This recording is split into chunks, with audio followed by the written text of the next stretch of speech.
Hey, and welcome to my trigger-proof transmission. Please make sure you subscribe to this channel by smashing that subscribe button. And if you wait until the end, I will show you how to get access to my masterclass or workshop called Should I Stay or Go? Powerful training that helps you make the 5 transitions required to know the answer to should I stay, should I go, and heal these repetitive patterns without years of counseling or psychotherapy.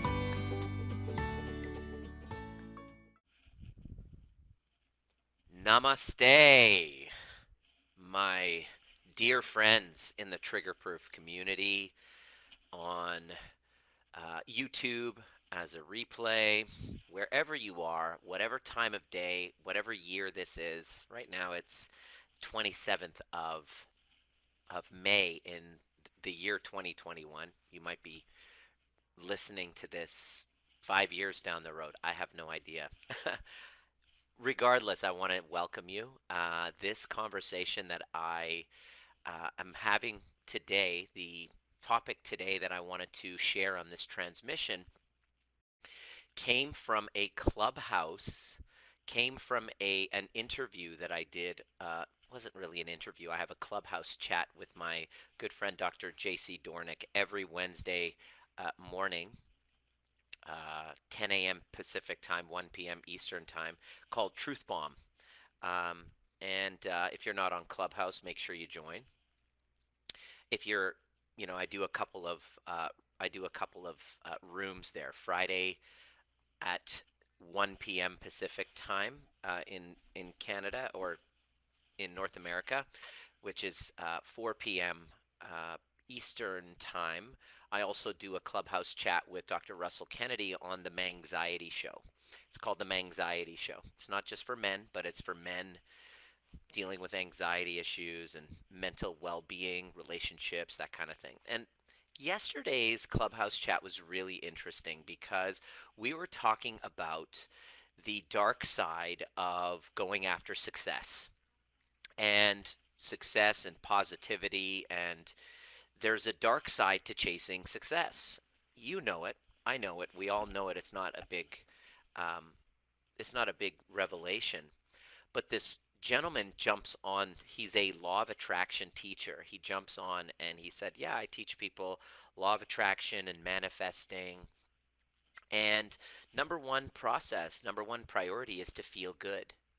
Feeling good is the number one priority, right? And then I stopped him, and it's like Clubhouse is usually supposed to be a positive environment, which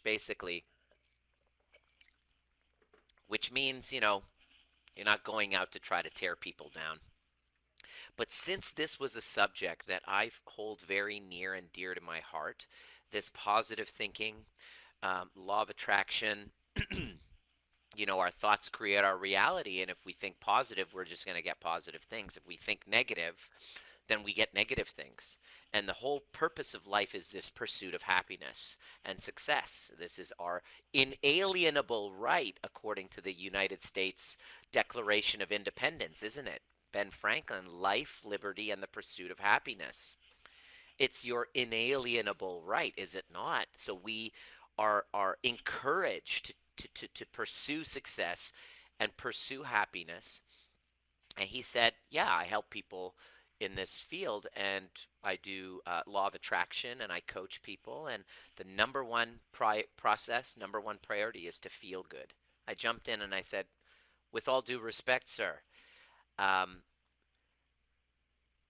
oftentimes from the lens of trauma, when we have had a traumatic event happen and our soul leaves the body, because that's what happens when you're a child that goes through trauma, whether it's sexual trauma, physical abuse, and you're an adult, you're experiencing things that are too much or not enough, too much too soon. The sensations in the body are so overwhelming that to protect yourself, you have this amazing system called your nervous system, called your autonomic nervous system, that causes a shutdown freeze response so that you don't actually have these sensations.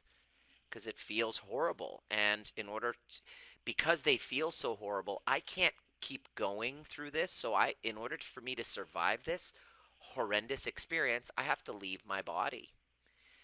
That's what happened to my father when he lost his mother at the age of 14. I asked my dad, I said, "Did you really grieve that? Did you have real tears?" And he goes, "No, I didn't have a chance, I just had to step up and be the man of the house and help my dad." And in other words, it was so painful that he left his body. Makes sense, right? This is the normal adaptive thing that we all have as human beings, part of our nervous systems. In biology, as part of our biology, our self-protective mechanism, so that we can survive, the tiger attack. And if we get caught by the tiger, if I leave my body and dissociate from feeling, from sensation, I can play dead, and then that gives time. If I play dead, then the animal will kind of look around and start relaxing and maybe take a break, which gives me time to wake up and run. You know what I mean? So dissociating from your body, or if I get caught and he's eating me, then I don't have to actually feel the pain. So this is a very adaptive, healthy part of our nervous system, is the freeze response. And I told him about this when he asked, and when he was talking about the whole purpose of this positive, manifesting and positive psychology is to feel good, number one. And I stopped him. I said, "What about this? A lot of times our clients that we work with absolutely can't feel themselves. They don't know how to feel their emotions, let alone happiness." A lot of times the complaint that we get when we do discovery calls with people who are really serious about actually healing and breaking cycles of intergenerational trauma, this is if you're new to this community, this is exactly the topic of this conversation. They will say, "I don't feel myself. I feel like an outsider in life. I can't feel my body. I can't feel any joy. I haven't smiled. I haven't laughed. I haven't felt happiness. I don't feel anything. I don't feel happy. I actually don't feel anything. I feel like a lost soul. I feel like I'm drifting. I feel like an outsider in my body." Right? And this is very common. So then what happens? You go to a law of attraction seminar and have somebody in that situation be told, "You need to feel good." Come on. "Hey, Adina. Hey, Lynn. Just feel good. Just be happy." You have to be happy. It says in the law of attraction book. It says in this person who's teaching, who, when you really look at their, personal life, do they have secure, healthy relationships? This is my number one telltale sign when I'm trying to listen to somebody talk to me about life, give me advice on life. My number one question is, how are their relationships? Are they able to have secure relationships with other people? If they're not able to maintain secure relationships with other people, and they're just alone and they just travel and they don't have connection with people, because I used to follow, John DeMartini. I still do, and he's one of my number one mentors. And he's so gung ho on his mission that relationships, it takes a second, kind of backseat. And so by following him, I became like him. I started to become 100% about career, about my mission. And then I woke up 3 years ago and I looked around and I was like, fuck, I don't have anybody around me. There aren't people who want to be around me. People don't want to be in my presence without me having to pay them. Like my staff, coaches, whatever, whoever I'm working with, the team that I'm working with, they're not with me because they want to be with me. They're with me because I'm paying them. And I had to really wake up to the fact that I was the cause of my reality, whereas like most people in you'll see in the group, in our Facebook group, most people, I would say 80 to 90%, want to blame the outside world. Oh, it's men. It's because of the pandemic. It's because all men this, all women that. Blame, blame, and it just zero uh, real desire to look inward because it's too painful. It's too painful to look inside and to own shit because I'm only supposed to have positive vibes only. I'm only supposed to be happy.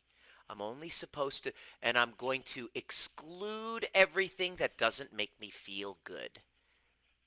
And so this becomes the dark side of the personal development industry where we attend seminars to try to feel good and are basically gaslit from all of the experiences that cause us to be dissociated from our physical bodies.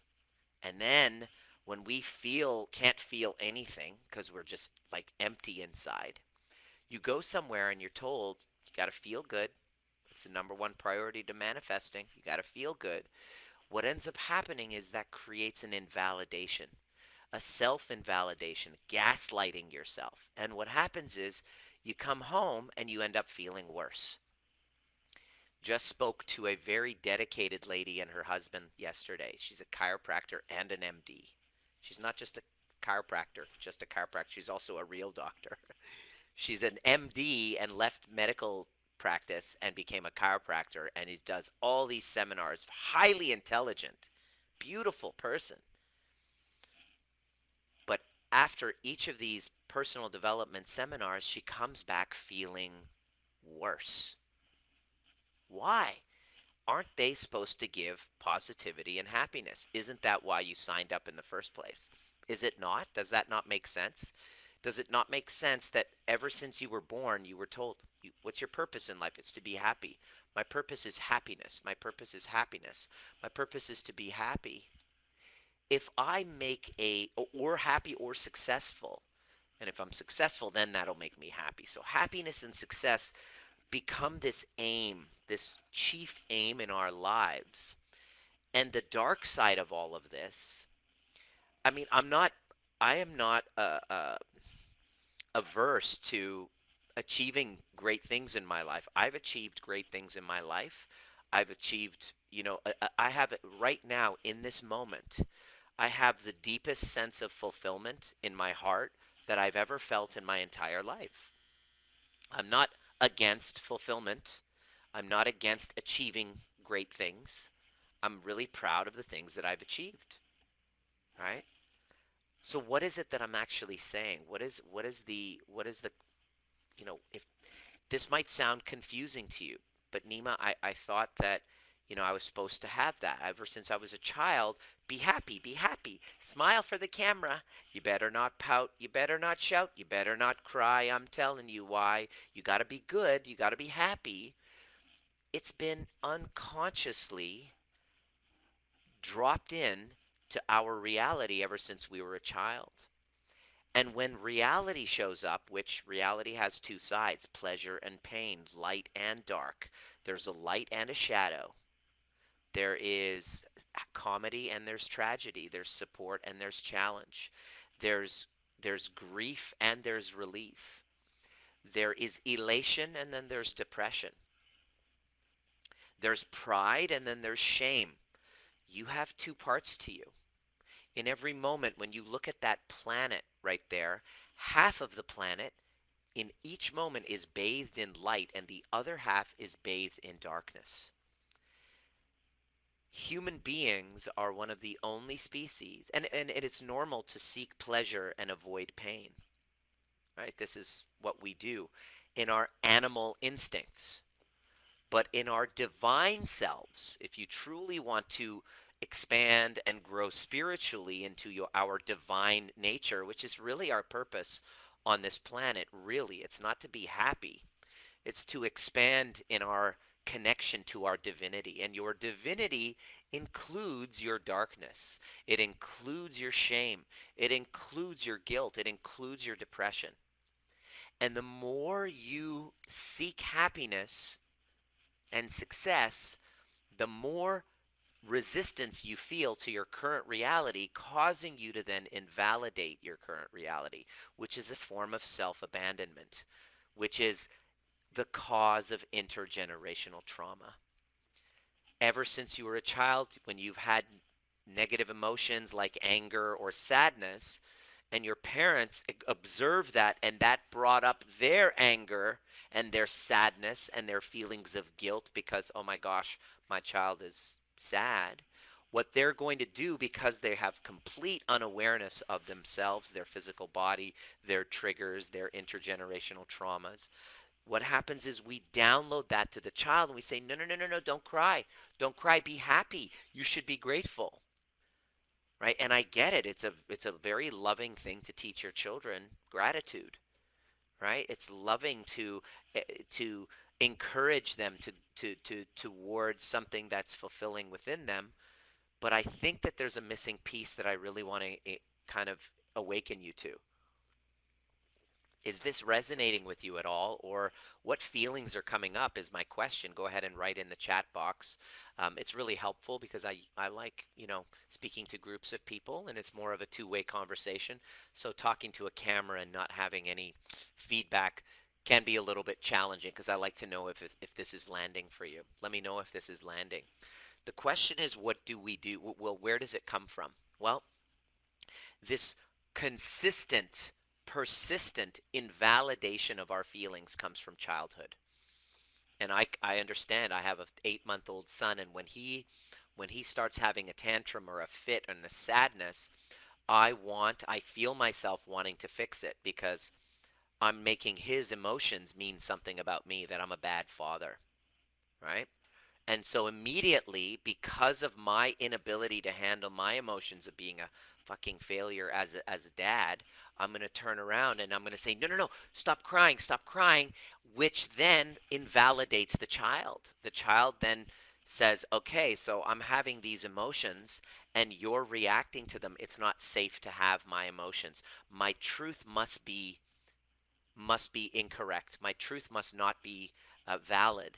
And so what I'm going to do to keep myself safe is to stuff away any negative emotion, is to put it aside, tell everybody, oh, I'm positive, happy, da da da da da, positive vibes only. Look at all of my social media, look at everything happy, happy, happy, because I'm supposed to be happy. And this is big in Persian culture. So in Persian culture, it's huge, right? It's just only positive, success, happy. And so we then end up, how do we respond?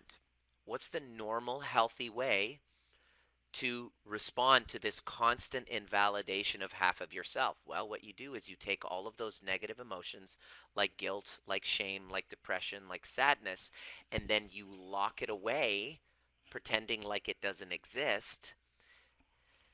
Or you don't really have a way of integrating it. You think that going and talking about it, oh, poor me, poor me, poor me, poor me, poor me, poor me, in a group of people, in a support group, which is why I try to tell people this is not a support group about poor me, poor me, poor me. It's tell the story and ask a question about resolution.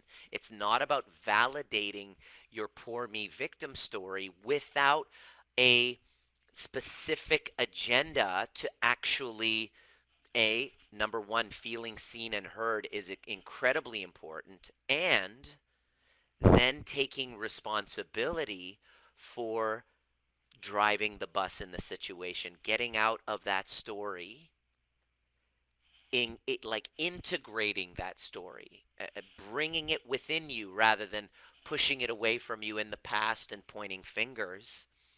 True healing is bringing that story and integrating it. When you integrate it, there's no story anymore.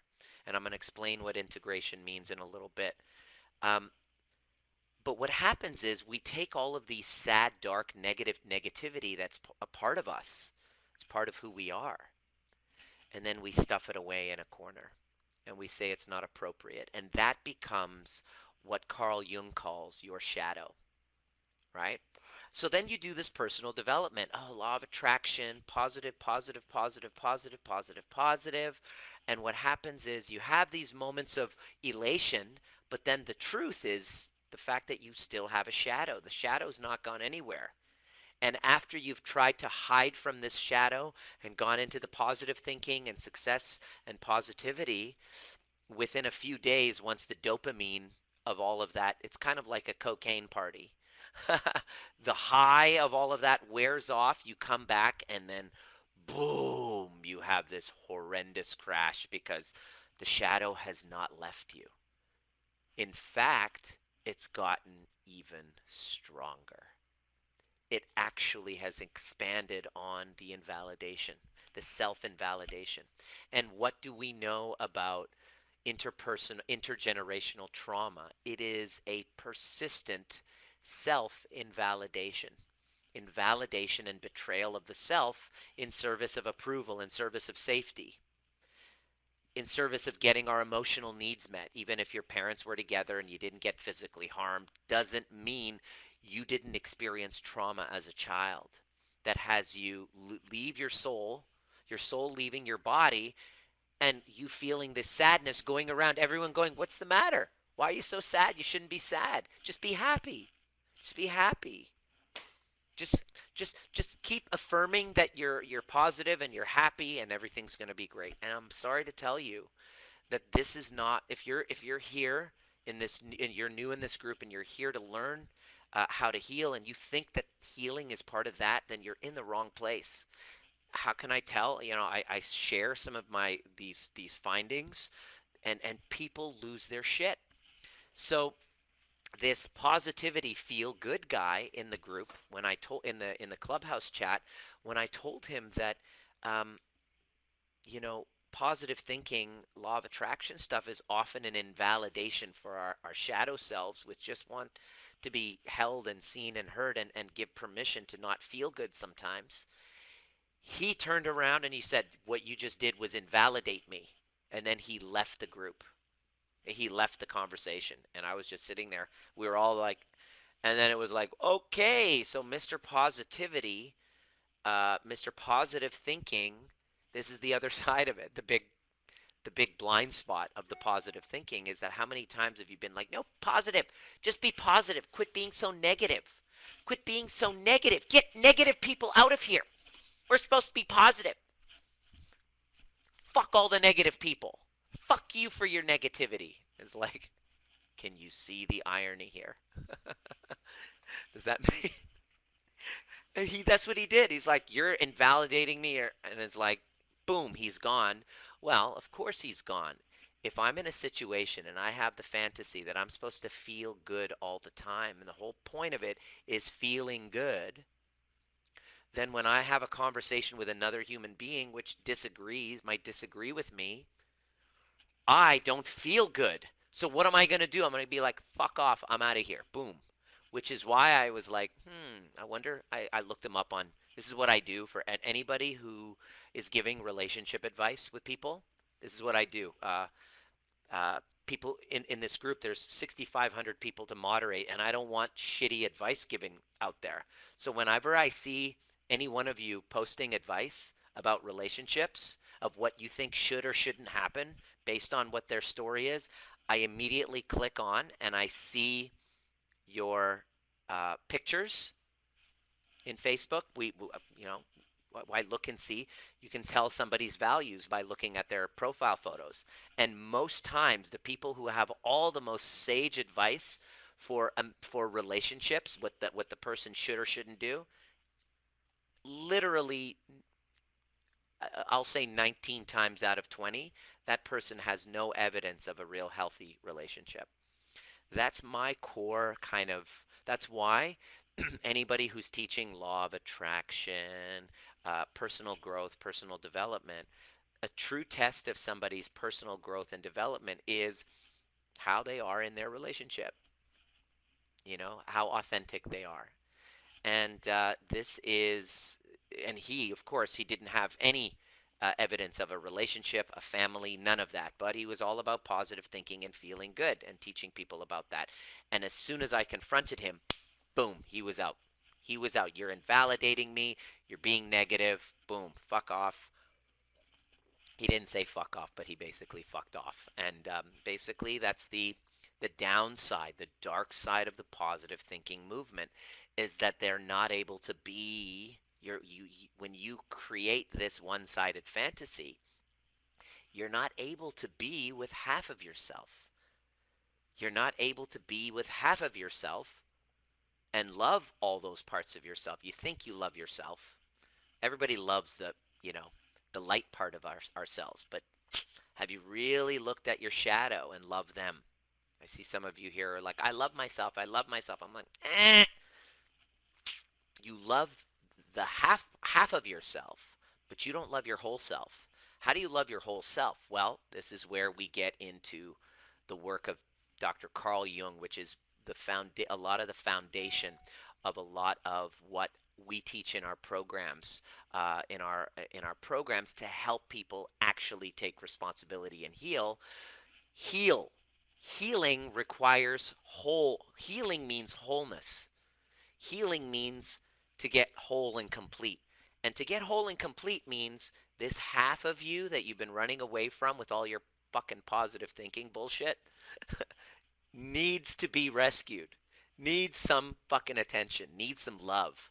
And you've been gaslighting them, going from one personal development coach seminar, whatever guru that's trying to tell you to just be feeling good. And the work of healing is not about feeling good. It's about getting better at feeling. Feeling shame, feeling sadness, feeling guilt, feeling embarrassment. My ability, instead of going positive thinking all the time, this is me and my nervous system. We're here to build capacity and resilience. But if I am living in the fantasy of positive vibes only, positive thinking, I'm supposed to feel good. What happens when I get triggered? And boom, I close down. And now I have all these emotions which aren't in alignment with this positive vibe, happy go lucky. And now I beat myself up further and I go downward in a spiral because now I'm a fucking failure. I can't do that right either. So the positive thinking movement, with which all the right intentions, there is a time and a place for it. But there is a third dimension here that many don't address, especially when we are talking about trauma. Trauma, not because of the things happen. It's not about what happened around you. It's about the felt sense experience happening inside you when something you feel is too much or too fast. Right? And if you grew up and you were told that you're too much or you're not enough, immediately you're going to self-abandon. You're too much. Your emotions are too much. So then you're going to abandon and betray yourself. You're going to stuff away your emotions, but they're there, and you're just going to keep going from one therapist to another, doing therapy to try and remove half of yourself until you jump into our work. And our clients get to experience freedom for the very first time. How would I describe the work that we do? Well, there's two ways that I want to describe the work that we do in this community to become trigger proof. It's essentially becoming trigger proof. It's essentially, instead of trying to eliminate negative emotions, our work is to increase our capacity to feel, fully feel, and allow to move through all emotions, right? And this reminds me of a quote that Carl Jung said, and he said, one does not become enlightened by imagining figures of light, but by making the darkness conscious. Let me say that again. One does not become enlightened by imagining figures of light. Love and light, positive, good vibes only. One does not become enlightened by imagining figures of light, but by making the darkness conscious. What does that mean? Well, it means telling the truth. It means being authentic. I want you to trade the word enlightenment for authenticity. Authenticity is the new enlightenment. I don't have to sit here and pretend to be enlightened for you. Positive, because I'm not. I'm real. I want to be the real me. And sometimes I'm a bit fucking salty, in case you haven't noticed. And I'm so okay with that because I deal with trauma. And in trauma, we are dealing with people who are heavy in their emotions. And if I am not very guarded with my energy in a world, in a sea of people who are like, it's kind of like, you know, when you're swimming and someone's drowning, and then they grab onto you because they want you to rescue them, they're going to bring you down.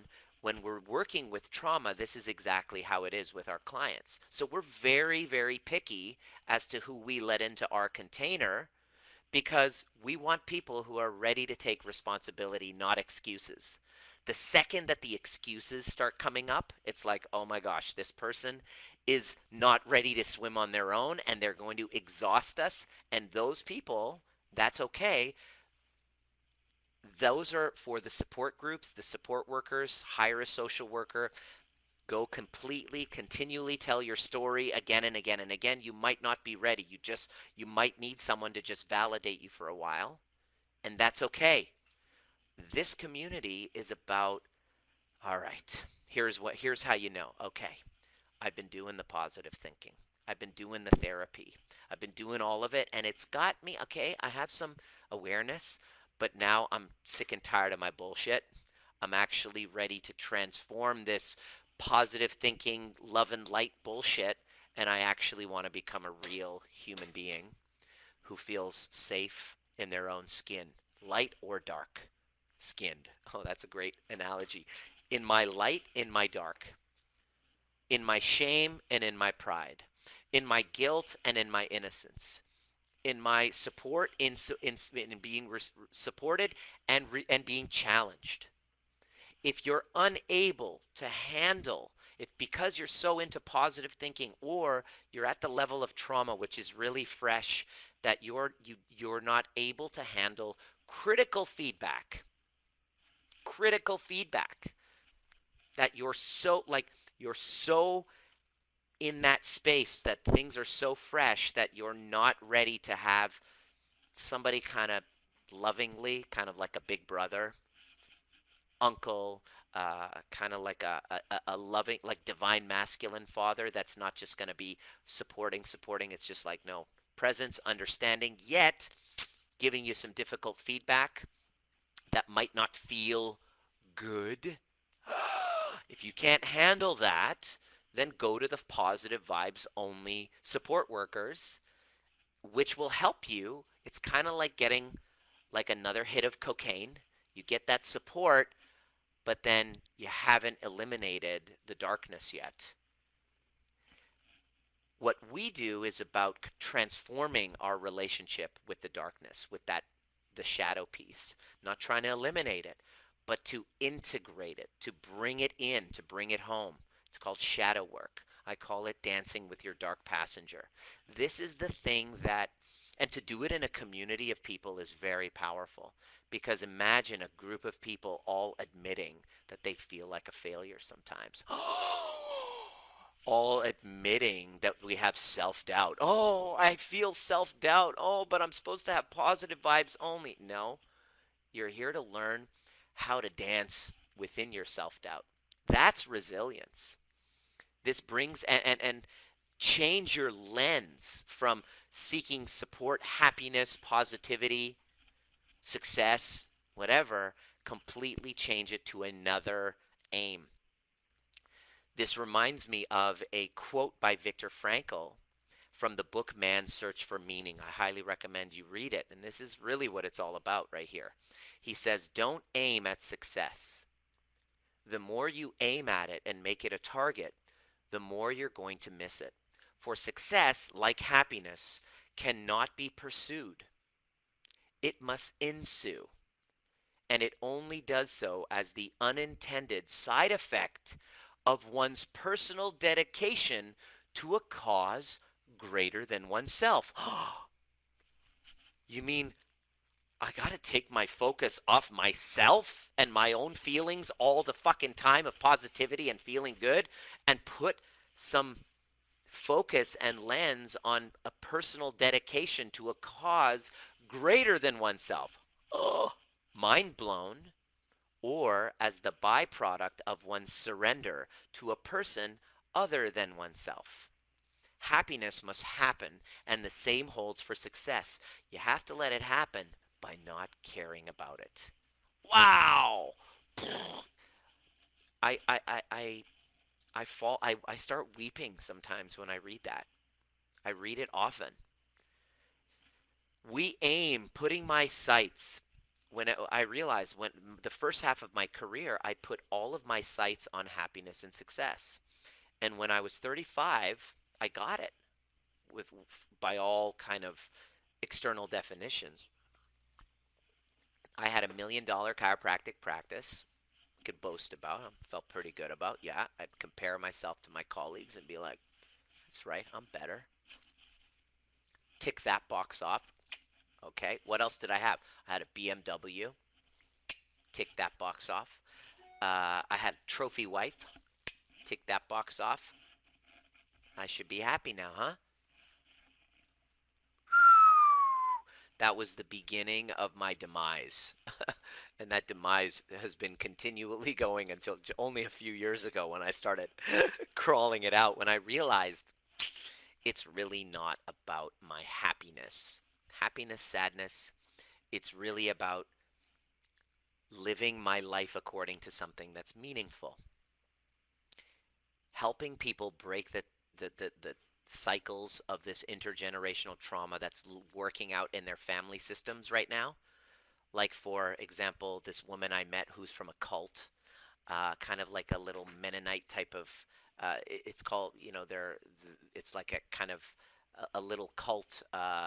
There's about 20,000 people in the United States, 5,000 in Canada. There's a few in Australia, but she's in this kind of thing, and she's 47, and she has been following my content. And after she follows my content, she watched a couple videos, and when I talk about narcissism and mental illness and all that, and she woke up, she thought, holy shit, I thought I had mental disorders.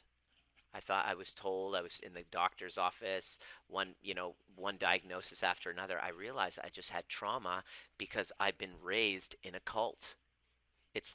Imagine waking up in, like, at the age of 46 and realizing that you've been in a fishbowl all your life. That's what happened. It's that in itself is a trauma. So now she jumped in and we're working with her, and I worked with her yesterday, and fuck, just having her reconnect with the little 4-year-old girl who was just trying to fit in and belonging and fitting in, and is like life or death. An individuation of who I am doesn't exist. You are part of a tribe. That's not necessarily there was physical abuse in that situation. There was definitely sexual trauma going on, but she just thought that, oh, it's because, this is what they do. This is what what people do in this community. It's just normal. Cousins, all of that stuff. She basically had to sit there, and her own individuation was gone. There is no self. Self is basically whatever the community is, and that is trauma, you know? And that's very meaningful to me. I messaged her this morning. And I said, "How are you doing?" After yesterday's, this is her first reconnection with her younger self. Tried therapies and whatever, books and everything. And she basically said, "I'm feeling a completeness in me. A circle that is whole inside that massive wound, where that massive wound used to be. And I now feel a fullness. I feel love, and I feel I'm part of a team within myself. I feel shaky, like I don't know how to walk because I'm becoming my own validation." Imagine that. It's going to make me cry. I see the judgments from externally, but they're not being internalized. They are bouncing off. Unconditional love to myself, and I don't feel unworthy of it. I put the potato chips away because I want to eat more healthily. In other words, what happens when you love yourself. I feel my circumstances have not changed, but I have inside. My brain is trying to say, you're crazy for all of this, but I know what that is, and I'm not listening. We cannot concentrate on work right now. We just want to write about all of this love we feel and how we have missed each other. She's referring to her little 4-year-old self who was she abandoned as a child. Now, why did I share that with you? Because to get her there, to put out content, to run my business, to confront all of these people who just are emotionally not looking for a solution. They just are completely looking for rescuers outside of themselves with all these excuses is very emotionally draining on me. It doesn't feel good. I don't feel good doing this work a lot of the time. There's a lot of emotional labor involved in dealing with people's unconscious egos, people who are constantly blaming the outside world, playing victim to life, trying to convince me that they are, that they're perfect and everybody else is an asshole. It's really difficult. I'd rather only just work with people ready to take on that responsibility like that. But unfortunately, not everybody's like that. In order to get to people who are truly, genuinely committed, I got to go through a bunch of people that internally dealing with that experience doesn't feel good. It's not happiness producing. But when I see that, my heart actually expands to a level of depth that's incredibly meaningful. And it's the reason why it's meaningful is because it takes great responsibility. I take on a great responsibility for doing this. I'm not playing the victim. I chose this. I left chiropractic because I wanted to help break cycles of intergenerational trauma with people who are actually serious about taking responsibility and healing it. But in order to do that, I get a lot of DMs and requests from people who actually say they want to change, but when push comes to shove, they're too scared. The fears start taking over, and I get emotionally invested in the possibility of them transforming like this woman did because I can see the possibility. I know that there's massive obstacles. So why I'm saying this is that this job, as much as glory as I enjoy personally when I am able to help somebody take those steps, it's really fucking difficult. And there's a lot of emotional pain involved, causing me to go inside and reconnect. And instead of gaslighting my own emotions, being understanding of them so that I can be more resilient to then living a life of meaning, which is dedicated to more than just myself, my own happiness. My life completely changed when I took my lens off of this whole fucking obsession we have with our own personal happiness and just said, you know what? Whether I'm happy, I'm sad, I'm feeling up for it, or I'm not feeling up for it, I'm really dedicated to connecting, to giving my gift because it's meaningful and I know that I'm not going to be supported all the time. I know that I'm going to be misunderstood. I know that people are going to project their wounds on me half the time. You know, at the very at 1 hour before that session happened, there was another woman that I had been working on with with with so much trauma that nobody's been able to help her. She's managed to kind of close down her life where it's completely like small. It's her and her kids, two husbands gone, her not speaking to parents. Now I'm working with her, and I gave her some critical feedback because when you're signing up to work with us, you're actually signing up to get critical feedback. You're signing up to say, take a look at this behavior. And if you're constantly throwing the feedback back, is like, no, I'm not, no, I'm not, then the ego takes over and that's blocking healing. And so being in order to heal, we got to create a space of, and that's my responsibility too, is to create a space where there's trust to expose those shadow parts and receive feedback. So when that feedback came, instead of taking it in, it was, no, I'm not, this is what's happening, you're attacking me. She took it as an attack and said, I don't want to do this anymore. Okay, this is not a positive vibes only adventure. This is an adventure that is here to expand your capability, not for positivity, but for your shadow, to integrate the shameful, insignificant, unworthy part of yourself. Now, the biggest obstacle to you doing this is you're not going to want to do it because you've been spending so much time invalidating those emotions, saying, I don't want to go back there. I'm going to fight to go back, to not go back there. I'm just going to fight for the positivity thing because you're telling me I got to go back there? What? And that's exactly what I'm saying. In order to heal it, we need to feel it. We got to be willing. So that excludes, I'm aware that that excludes literally maybe 50 to 75% of people, even in this community, right? I'm talking to those that are wanting to break the cycle.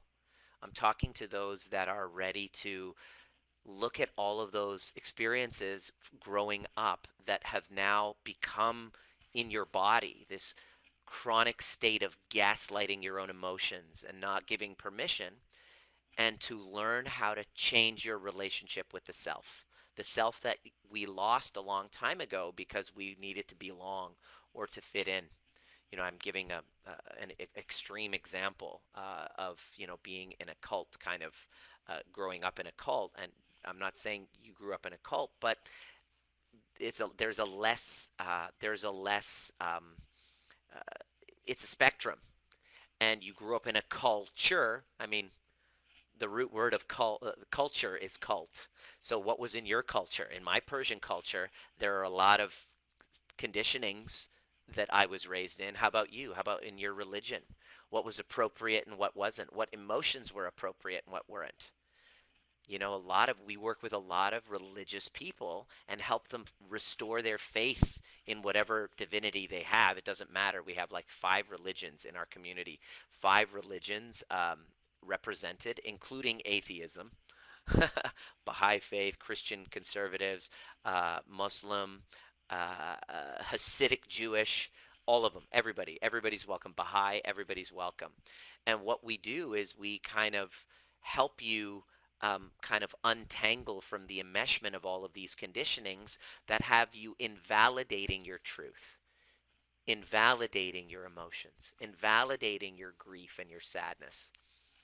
And if we don't learn to integrate this, what happens is we create a bipolar state.